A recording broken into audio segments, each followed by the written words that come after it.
एक बार एक बिल्ली थी। वो बहुत ही चालाक और चौकसी थी और उसकी इसी चालाकी और चौकसी को देखकर चूहे भी सावधान हो गए थे और अब चूहे बिल्ली के हाथ नहीं आ रहे थे। एक समय ऐसा आया कि बिल्ली भूख के मारे तड़पने लगे।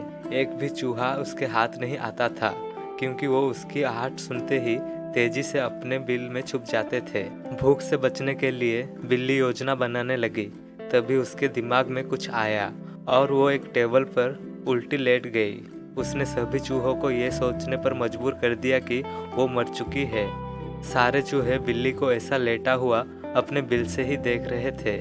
उन्हें पता था कि बिल्ली बहुत चालाक है, इसीलिए उनमें से कोई भी चूहा अपने बिल से बाहर नहीं आया। लेकिन बिल्ली भी हार मानने वालों में से नहीं थी। वो बहुत देर तक उसी टेबल पर उल्टी लेटी रही। धीरे धीरे चूहों को लगने लगा कि बिल्ली मर चुकी है। वो ये बात मानते हुए अपने बिल से बाहर निकलने लगे।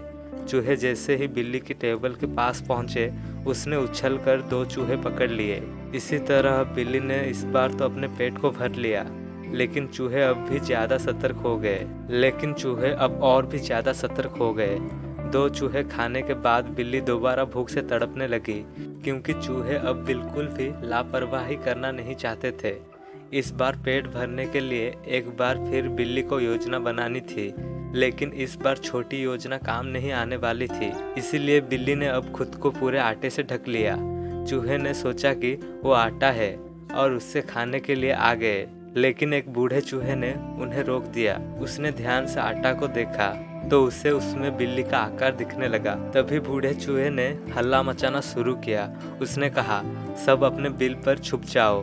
बूढ़े चूहे की बात सुनकर सारे चूहे अपने बिल में चले गए। जब बहुत देर तक एक भी चूहा बिल के पास नहीं पहुंचा, तब बिल्ली थकने की वजह से उठ गई। इसी तरह बूढ़े चूहे ने अपने अनुभव से सारे चूहों की जान बचा ली। दोस्तों, हमें इस कहानी से ये सीखने को मिलता है कि बुद्धि का इस्तेमाल करके धोखे से बचा जा सकता है।